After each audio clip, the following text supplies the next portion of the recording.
우리는 살아가면서 좋든 싫든 우선순위를 정하고 선택을 해야만 합니다. 우리에게 허락된 시간과 물질 등 환경적인 요소들은 모두 그 한계를 가지고 있기 때문입니다. 그래서 우리는 우리가 하고 싶은 것을 모두 다 할 수도 없고 갖고 싶은 것을 모두 다 가질 수도 없습니다. 작게는 개인적인 일들부터 크게는 국가 차원의 문제라든지 국제적인 문제에 이르기까지 모든 일에는 그 우선순위를 정하는 것이 매우 중요합니다. 시중에 나와 있는 자기계발서나 인간관계서, 또 다양한 공부법들에 대해서 기록하고 있는 그런 책들이나 또 강의를 듣더라도 결국 전문가들이 하는 가장 중요한 얘기는 우선순위를 잘 정해야 한다는 것입니다.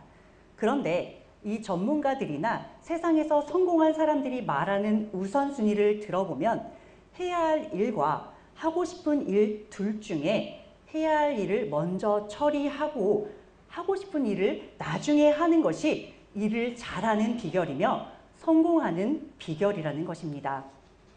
여러분은 어떠십니까? 대부분의 선택의 순간이 주어질 때 여러분의 선택은 무엇인지 한번 생각해 보시기를 바랍니다.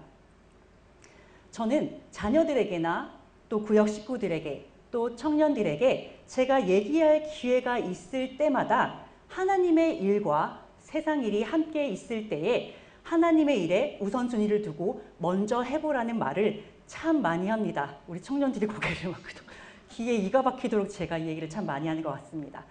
예를 들어서 하나님의 일을 말씀을 읽고 기도하는 것이라고 한다면 내가 해야 할 공부도 있고 처리해야 할 업무도 있지만 말씀을 읽고 기도하는 것을 먼저 한 뒤에 세상에서 맡은 일들을 처리해 보라는 것입니다.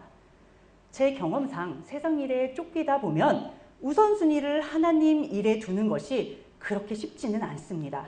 하지만 이것을 한 번만 경험을 해본다면 우선순위를 말씀과 기도에 먼저 두었을 때의 유익함을 직접 체험해 볼 수 있기 때문에 이런 권면을 참 많이 하고 있습니다. 물질 역시도 마찬가지입니다. 살림을 살아보신 분들이라면 무슨 얘기를 하고 싶은 것인지 아마 잘 아실 겁니다. 우리가 하나님의 몫이라고 정해놓은 11조를 먼저 떼어놓고 가정생활을 꾸려가다가 보면은 어떻게든 그 한 달을 살아내게 되어 있습니다. 그런데 내게 필요한 것들을 먼저 사용하고 내가 갖고 싶은 것들에 먼저 이 돈을 사용하게 되면 11조를 드리는 것이 참 어려운 그런 신기한 경험을 해보셨을 것입니다. 이처럼 하나님의 일을 세상 일에 앞세우고 우선순위에 둔다는 것은 비록 작은 행위에 불과해 보이지만 하나님을 나의 주인으로 인정하지 않는다면 하기 어려운 일입니다.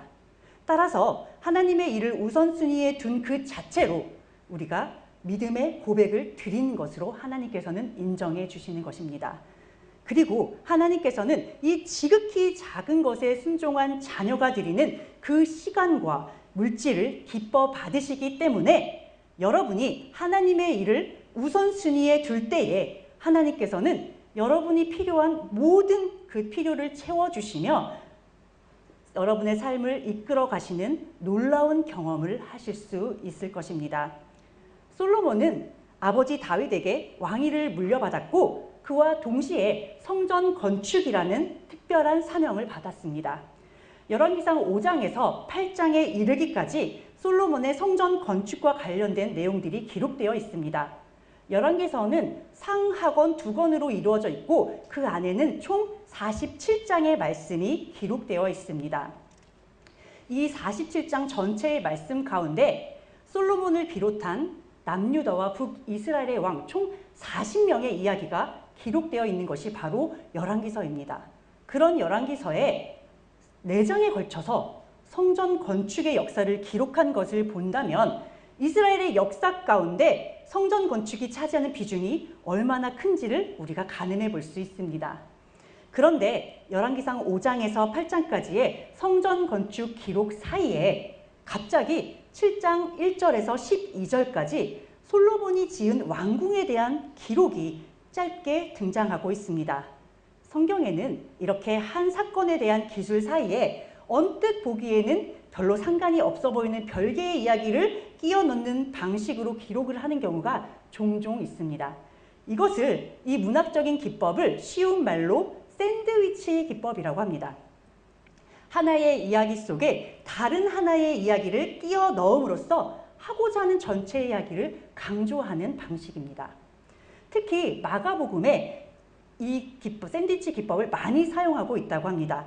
예를 들어서 야이로의 딸을 살리는 사건 가운데 12의 혈루병을 앓는 여인의 이야기를 끼워 넣음으로써 혈루증 여인이 가졌던 그 믿음으로 야이로의 딸도 살 수 있다는 그 확신의 말씀을 전하고자 한 것입니다. 강조하고 싶은 하나의 이야기에 결이 다른 이야기를 끼워 넣음으로써 전하고자 하는 메시지를 강하게 전달하는 기법이 바로 샌드위치 기법입니다. 이런 샌드위치 기법에 대한 이해를 바탕으로 성전 건축의 역사 사이에 끼어 있는 솔로몬의 왕궁 건축 이야기에 담겨 있는 그 의미를 살펴보고자 합니다. 솔로몬은 성전을 건축한 이후에 13년에 걸쳐 왕궁을 건축하였습니다. 왕궁을 짓는 데 사용된 주된 재료는 백향목과 다듬은 돌로 성전을 짓는 데 사용했던 자재와 크게 차이가 없었습니다. 규모면에 있어서는 길이가 100규빗에 너비가 50규빗으로 성전의 규모보다 약 2배 이상 더 컸다고 합니다. 이와 관련해서 하나님의 성전보다 자신의 궁을 짓는데 더 많은 시간과 자재들을 쓴 것에 대해서 이때부터 솔로몬이 자신이 살 궁전을 호화롭고 사치스럽게 짓는 등 타락의 조짐을 보였던 것이 아니냐라고 부정적으로 해석을 하기도 합니다. 열왕기상 3장 13절 내가 또 내게 구하지 아니한 부귀와 영광도 내게 주노니 내 평생의 왕들 중에 너와 같은 자가 없을 것이다. 그러나 제사를 드리는 용도로만 사용했던 성전과 여러 정치적인 업무를 보고 많은 사람들이 함께 생활해야 하는 궁전은 규모에 있어서 차이가 나는 것이 당연합니다. 그리고 규모가 커지다 보니 자연스럽게 건축 기간도 길어질 수밖에 없습니다. 따라서 이 부분을 볼 때 오히려 열왕기상 3장 13절 말씀에 근거하여 하나님께서 맡기신 성전 건축이라는 사명을 모두 순종하며 온전히 감당한 솔로몬에게 하나님께서 허락하신 축복으로 보는 것이 더 합당해 보입니다.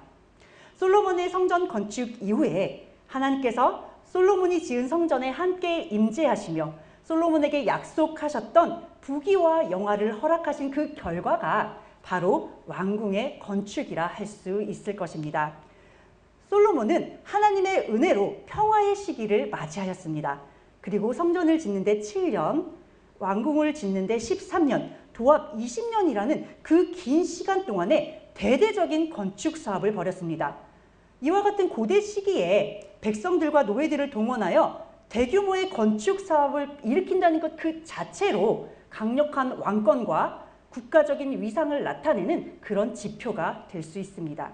만약 세상의 역사 기록이라면 왕이 거할 이 왕궁의 건축 역사를 성전 건축의 역사보다 더 중요하게 여겼을 것이고 그에 대한 내용을 훨씬 더 많이 기록했을 것입니다.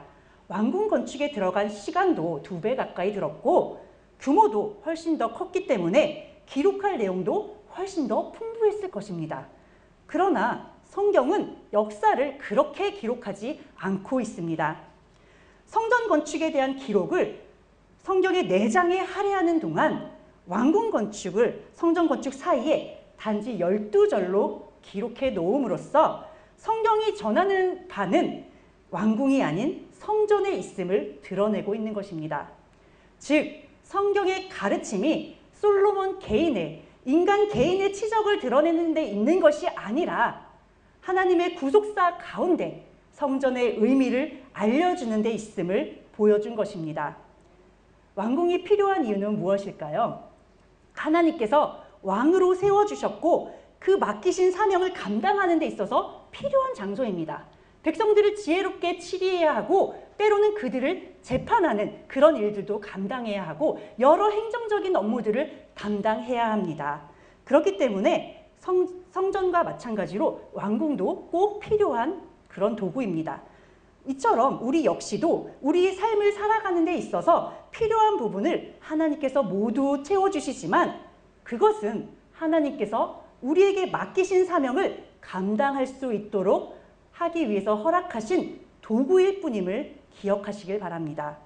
따라서 우선순위가 뒤바뀌어서 하나님의 일을 버리고 이 세상적인 것들, 나의 필요를 추구하는 삶을 살아서는 절대 안 될 것입니다. 이스라엘의 역사 가운데 궁전이 아닌 성전이 중심이 되어야 했듯이 우리의 인생의 중심 역시도 나 자신이 아닌 하나님이 되어야 할 것입니다. 그런데 세상은 어떻습니까? 세상이 하는 말은 들어보면 내 인생의 주인공은 나야. 한 번 사는 인생인데 뒤돌아보지 말고 그냥 지금 즐겨. 이렇게 계속해서 주입하는 것이 바로 세상입니다. 나만 행복하면 그뿐이라는 생각으로 살아가라고 끊임없이 충동질하고 부추기는 것이 바로 세상입니다. 그러나 우리 성도들은 나의 행복에 앞서 하나님께서 지으신 창조 목적을 먼저 생각할 수 있어야 합니다. 먼저 하나님의 나라와 의를 구하며 하나님께 영광을 돌리는 성도 본연의 삶을 살아갈 때에 하나님께서는 우리의 모든 필요를 아시기에 그 필요를 채워줄 것이며 그것이 우리에게는 가장 큰 행복임을 꼭 기억하시기를 바랍니다. 열왕기상 7장 14절 그는 납달리 지파 가부의 아들이요 그의 아버지는 두로 사람이니 노스의 대장장이라. 이 히람은 모든 논일에 있어 지혜와 총명과 재능을 구비한 자이더니 솔로몬 왕에게 와서 그 모든 공사를 하니라.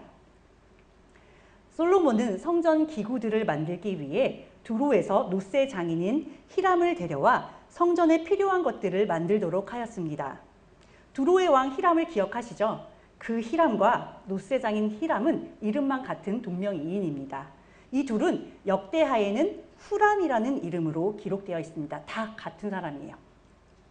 두로 왕과 구별하기 위해서 노스의 장인 히람이라고 언급을 하도록 하겠습니다.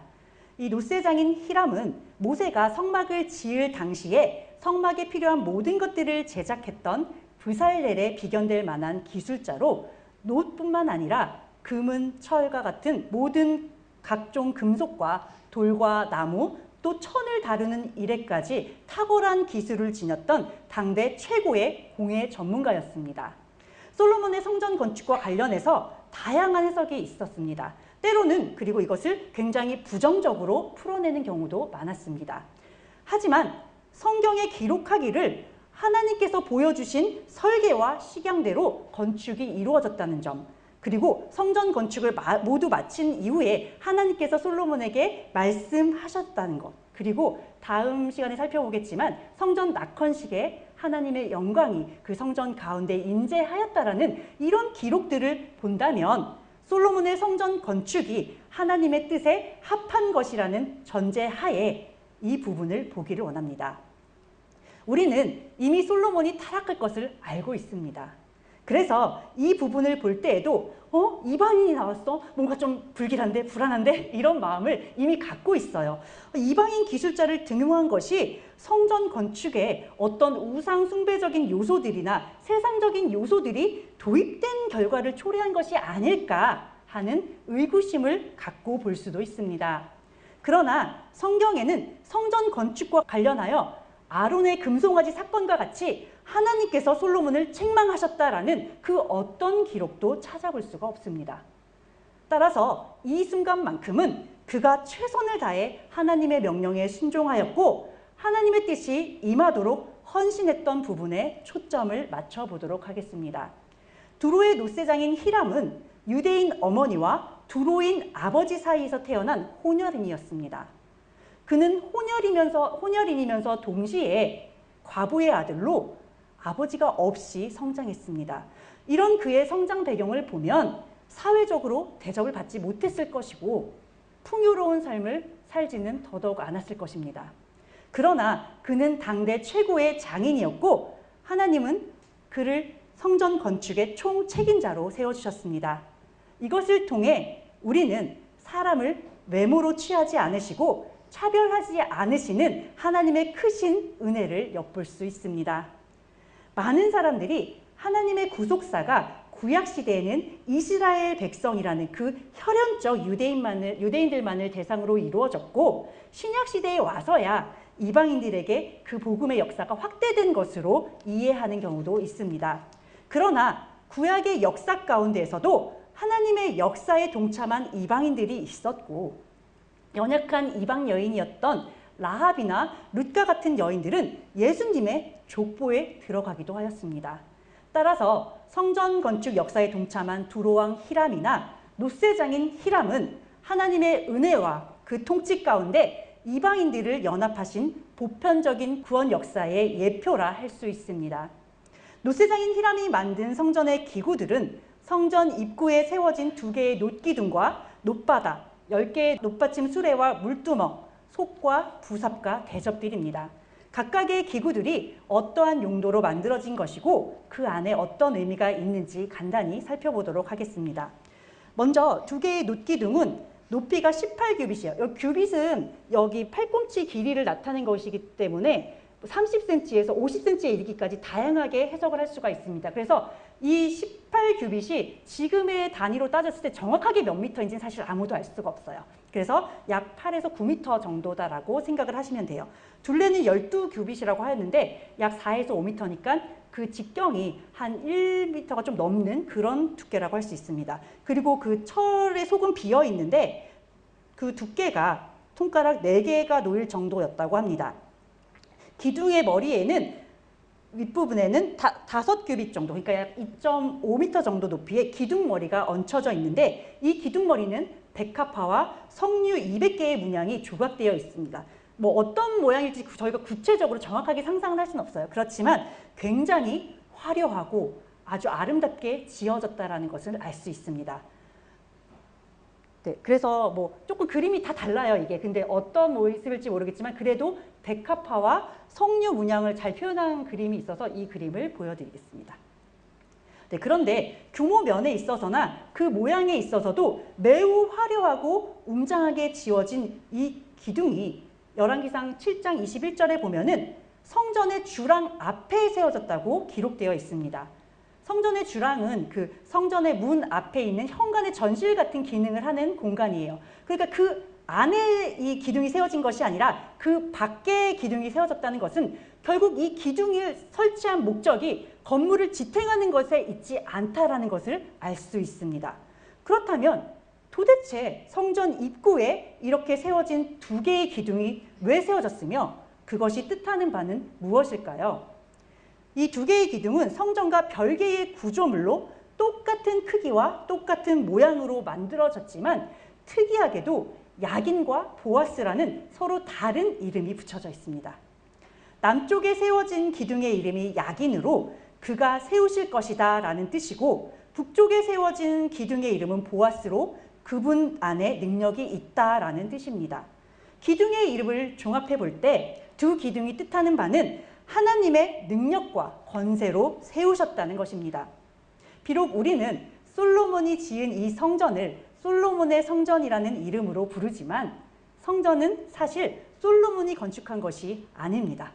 이게 무슨 뚝딱지 같은 소린가 하시겠지만 하나님께서 하나님의 능력과 권세로 성전을 세운 것입니다. 동일하게 하나님께서는 하나님의 능력과 권세로 자녀인 저희들을 친히 세워주십니다. 성전의 뜰을 흔히 이방인의 뜰이라고 부릅니다. 이것은 유대인들뿐만 아니라 이방인들, 그러니까 모든 사람들에게 열려있는 공간이라는 뜻입니다. 따라서 이 야긴과 보아스가 성전 내소가 아닌 성전 입구에 설치되었다는 것은 모든 사람들이 이 기둥을 볼 수 있으며 그 뜻을 새길 수 있다는 의미입니다. 동시에 성전으로 들어가는 제사장들과 레위인들은 이 2 기둥을 통과해야만 성전 안으로 들어갈 수가 있습니다. 건물을 지탱하기 위한 용도도 아니고 그저 통과하는 용도이며 누구나 볼 수 있도록 만들어진 이 2 기둥의 역할은 그러므로 신앙 고백에 있습니다. 실제로 이 2 기둥의 머리에 새겨진 백합과 석류는 각각 하나님의 성결하심과 진실하심을 상징하는 문양입니다. 따라서 이스라엘 백성은 성전 앞에 세워진 야긴과 보아스를 볼 때마다 하나님의 성결하심과 진실하심을 떠올리며 오직 하나님의 능력과 권세로 세워질 구원의 역사 가운데 자신의 믿음을 돌아보게 될 것입니다. 우리 모두는 하나님께서 친히 세우신 거룩한 성전입니다. 우리 자신의 힘과 능력으로 하나님의 자녀가 될 수 있는 것이 아니고 우리 자신을 세울 수 있는 것이 아닙니다. 오직 하나님의 은혜와 능력으로 우리는 세워지며 하나님께서 맡기신 사명을 감당할 수 있는 존재입니다. 다음으로 놋세장인 히람이 만든 것은 거대한 놋바다입니다. 이렇게 성전의 앞에 설치가 되어 있습니다. 이 놋바다는 직경이 10규빗, 그러니까 4에서 5m에 달하고 높이는 5규빗이며 두께가 한 손 너비만한 크기였다라는 것으로 그 기록으로 추정해 봤을 때 무게는 약 30톤 이상이고 그 속에 들어가는 물의 양이 5만 리터라고 합니다. 그 규모가 어느 정도인지 좀 상상도 할 수 없을 정도로 엄청나게 큰 그런 물탱크였다고 할 수 있습니다. 놋바다에 모아둔 이 물은 성전에서 제사를 드리는 제사장들이 제사 전후에 자신의 몸을 씻는 목적으로 제작되었습니다. 성막에는 없던 기구이죠. 성막에는 그 물두멍이 있어서 거기에서 모든 것을 해결했는데 이제 물두멍은 좀 다른 용도로 만들어졌고 여기에는 새로운 놋바다를 만들어 놓았습니다. 이 성전에서 더 많은 제사장들이 더 많은 제물들을 제사로 바쳤기 때문에 거대한 이런 놋바다를 만든 것으로 보입니다. 이 놋바다에는 이렇게 사방으로 각각 3마리씩 12마리의 소가 떠받치고 있는 형상으로 만들어졌습니다. 이 솔로몬의 성전 건축과 관련해서 놋바다의 이 바닥에 있는 이 받침에 있는 이 소 형상이 참 많은 논란거리가 되고 있어요. 소가 바알신을 상징하는 그런 형상이라고 합니다. 따라서 이방의 문물을 하나님의 성전 안에 도입했고 이로 인해서 이 솔로몬이 향후 이스라엘이 우상숭배의 길로 나아가는 그 포석을 깔아둔 것이 아니냐라고 보는 견해도 있습니다. 그러나 소가 바알을 상징하는 그런 상징물이기도 하지만 소는 하나님의 일꾼인 그룹 안에서도 4가지 형상으로 얼굴이 나타난다고 기록되어 있는데 그 중에 하나가 소의 형상이기도 합니다. 그리고 소는 희생제물로 사용되기도 하기 때문에 우리가 예수 그리스도의 희생을 이야기할 때 소라고 상징하기도 합니다. 그런 점에서 놋바다를 바치는 12마리 소의 형상이 꼭 우상숭배와 직결된다고 보기는 어려울 것 같습니다.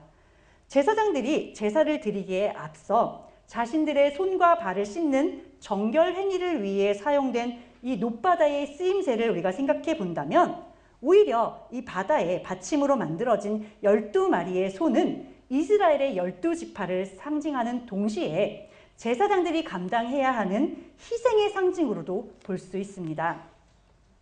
제사장들은 제사를 드리기에 앞서 자신의 죄를 정결케 하기 위해 손과 발을 씻을 때마다 놋바다를 바치고 있는 소를 보며 자신의 삶에 새겨진 그 희생의 의미를 곱씹을 수 있었을 것입니다.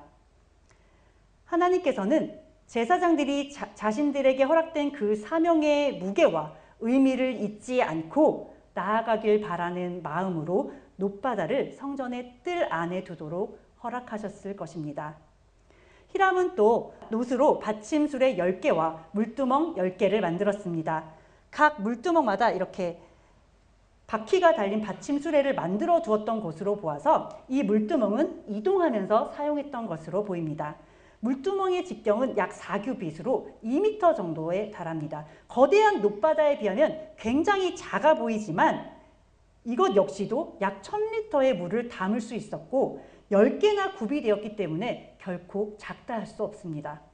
놋바다가 제사장들의 씻기 위한 용도로 만들어졌다면 이 물두멍은 희생 제물을 씻는 용도로 만들어졌습니다.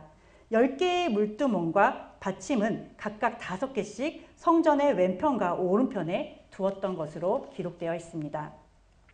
놋바다와 물두멍은 모두 정결의식을 상징하고 있습니다. 하나님 앞에 서기 위해 선행되어야 할 성도들의 회개를 의미합니다. 비록 불완전한 제사이긴 하지만 놋바다와 물두멍을 통해 정결하게 된 제사장들의 헌신과 제물을 받으신 것처럼 우리는 하나님 앞에 서기에 앞서 우리의 죄를 씻는 회개의 과정을 반드시 거쳐야 합니다. 이외에도 노쇠장인 히람은 솥과 부삽과 대접을 만들었는데 솔로몬이 명령한 모든 것들을 그 식양대로 만들었습니다. 그는 이 모든 기구를 광택이 나는 아주 좋은 노쇠로 만들었고 솔로몬은 이 모든 기구들을 숫꽃과 사르단 사이에 있는 요단 계곡의 진흙에 부어 만들도록 하였습니다. 이때 사용된 노새 양이 얼마나 많았는지 솔로몬은 미처 무게를 달지 못할 정도로 많았다라고 기록하고 있습니다.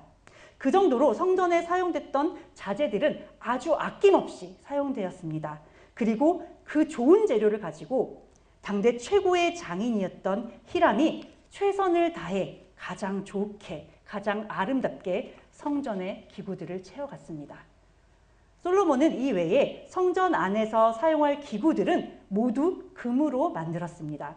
성전 안에 두었던 기구들은 금단과 진설병의 금상과 등대입니다. 성막에는 거룩한 떡인 진설병을 놓을 금상과 등대를 각각 하나씩만 두었었는데 이 성전에는 등대를 좌우로 5개씩 총 10개를 두었다고 합니다. 아마 규모가 더 커졌기 때문에 불을 더 밝히기 위한 목적으로 그렇게 한 것 같습니다. 성소인 외소에는 떡상과 등잔대 또 분향단이 놓여 있었습니다. 이는 각각 떡상은 생명의 떡이신 예수 그리스도의 몸을 상징하는 것이고 등잔대는 이 땅에 빛으로 오신 예수 그리스도를 상징하는 것입니다. 그리고 분향단은 성도들의 기도를 상징하고 있습니다. 이 외에도 대접과 불집게, 문의 돌적이에 이르기까지 성전 내부의 모든 장식과 기구들은 금을 사용하여 만들었습니다. 전 시간에 우리가 배웠듯이 온 벽을 다 금으로 칠했다고 했잖아요. 그러니까 성전 안에 딱 들어가는 순간 그 찬란하게 빛나는 금으로 온통 둘러싸여 있는 거예요. 그래서 이 성전 안은 모두 금으로 둘러싸인 것과 반대로 성전 외부는 노수로만 그 기구들을 만든 것을 볼 수 있습니다. 금은 순결함과 존귀함을 상징하기 때문에 하나님의 영광과 존귀를 뜻하고 있습니다. 반면에 놋은 죄를 비추어주는 도구예요. 우리가 예전에 보면 청동거울이라는 거 유물에 발견되잖아요. 그러니까 이 놋은 반짝반짝할 때 거울로 쓰고도 될 만큼 자신을 비춰줍니다. 그래서 이 놋을 볼 때 더러워진 나의 몸을 비춤으로써 예수 그리스도의 십자가 희생을 뜻한다고 할 수 있습니다. 성전 외부를 세상으로, 성전 내부를 천국으로 우리가 본다면 놋으로 만들어진 바다와 물두멍과 번제단을 지나 정결하게 된 제사장만이 순금으로 장식된 성소로 들어갈 수 있다는 것은 예수 그리스도의 긍휼하심을 입어 정결케 된 자들만이 하나님의 영광이 임하는 그 천국에서 하나님과의 교제를 할 수 있음을 뜻하는 것입니다. 지금까지 우리는 성전 기구들에 대해 살펴보았습니다. 성전은 하나님께서 직접 설계하신 것으로 비록 인간의 손으로 지어졌지만 하나님의 뜻과 능력이 그대로 임하고 있습니다. 비록 성경에 기록된 이런 단서들만을 가지고서는 솔로몬이 지은 그 성전이 정확하게 어떤 모습인지 우리는 그대로 복원해낼 수는 없습니다. 하지만 그 의미와 뜻에 대해서는 성경을 토대로 충분히 살펴볼 수 있습니다. 그리고 지금 우리의 신앙생활에 그 의미를 녹여내고 그 뜻을 새기며 살아갈 수 있습니다. 이것이 바로 하나님께서 우리에게 허락하신 특별한 은혜일 것입니다. 열왕기상 7장 51절에는 솔로몬이 성전 내부까지 성전 건축의 모든 것을 마무리하는 모습이 기록되어 있습니다. 솔로몬은 다윗이 준비했던 금과 은과 기구들을 모두 성전 곳간 안에 들여놓는 것으로 성전 건축을 마무리하였습니다. 성전 내부에 금을 덧바르고 성전 안의 모든 기구들을 금으로 만드는 등 매우 화려하게 성전을 지었음에도 불구하고 다윗이 준비한 재료들이 남은 것을 보면 그가 준비한 양이 얼마나 대단했을지 알 수 있습니다. 다윗은 비록 자신의 손으로 하나님의 집을 지어드릴 수는 없었습니다. 그러나 아들 솔로몬이 성전 건축을 완벽하게 준행할 수 있도록 최선을 다해서 도운 것입니다. 그리고 솔로몬은 하나님께 받은 지혜로 최선을 다해 자신이 할 수 있는 모든 것들을 동원하여 하나님의 전을 가장 아름다운, 가장 좋은 모습으로 지었습니다. 이스라엘 백성이 광야 생활을 할 때 그들의 삶의 구심점이 되었던 성막의 역할과 기능을 이제는 성전이 감당하게 될 것입니다. 그리고 이제 성전 이외의 장소에서 하나님께 드려지는 모든 제사는 하나님 앞에 우상 숭배로 여겨질 것입니다. 그러나 거듭 강조드리지만 하나님은 성전이라는 건물 안에 가둬둘 수 있는 분이 절대 아닙니다.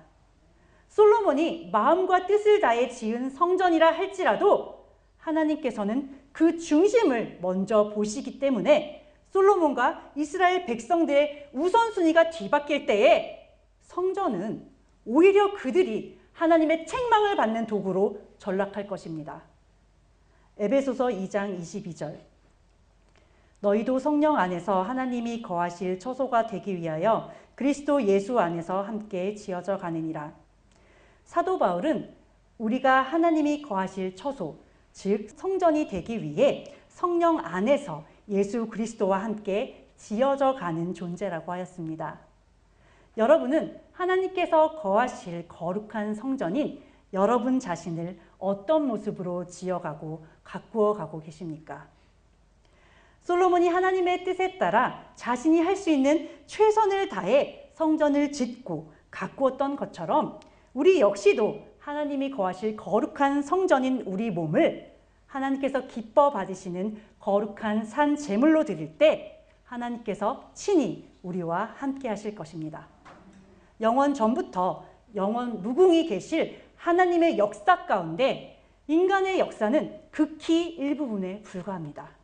더군다나 그 가운데 100년도 채 되지 않는 우리 개인의 역사는 아주 작은 점에도 미치지 못할 만큼 미약한 역사일 것입니다. 그러나 하나님의 이 장구한 역사 가운데 우리들의 역사가 촘촘히 더해져 하나님은 하나님의 나라를 이뤄가고 계십니다. 우리 개인의 역사가 하나님의 역사 가운데 샌드위치처럼 끼어질 때에 어떤 이름이 붙여지길 원하십니까? 부디 우리가 살아가는 이 인생의 역사가 개인의 욕심과 정욕으로 가득 채워져서 하나님께서 잘라버리고 싶은 그런 역사가 아니라 예수 그리스도 안에서 함께 지어져 가는 아름다운 이름이 붙여지길 바라봅니다. 놋바다에서 자신의 몸을 정결하게 씻으며 희생제물을 잡아 번제단에 드리고 오직 하나님께서 모든 것을 주관하신다는 신앙 고백을 드리며 성소로 나아가는 그 거룩한 제사장과 같이 세상의 모든 죄를 주님 앞에 내려놓고 정결한 마음으로 주님과의 교제를 향해 기꺼이 발걸음을 떼시는 여러분과 제가 되기를 바랍니다. 기도하고 마치겠습니다. 살아서 역사하시는 하나님 아버지, 지극히 작고 연약한 저희들을 친히 자녀로 삼아주시고 주님의 크신 권능과 은혜 가운데 세워주심에 감사드립니다. 말씀을 통해 하나님의 역사를 보게 하시고 하나님의 자녀된 삶의 모습이 어떠해야 하는지 알게 하시니 또한 감사드립니다. 성전 건축이라는 사명을 감당하기 위해 자신이 할 수 있는 모든 것들을 동원하여 가장 좋은 곳으로 드렸던 솔로몬과 비록 자신은 감당할 수 없었지만 아들이 성전 건축이라는 귀한 사명을 감당할 수 있도록 최선을 다해 도왔던 다윗과 이방인이고 소외계층이었지만 하나님의 역사에 동참하는 은혜를 입었던 두 명의 희람과 이름도 빛도 없이 희생하고 헌신한 수많은 영혼들을 보며 저희들 역시도 하나님의 역사에 어떤 모습으로든 동참하기 위해 희생과 헌신을 아끼지 않는 자들이 되게 하여 주시옵소서. 점점 더 어두워져가는 세상 가운데 성도라는 정체성을 끝까지 잃지 않고 그리스도 안에서 함께 지어져 가는 저희들이 되기를 간절히 소망하며 예수 그리스도의 이름으로 기도드립니다. 아멘.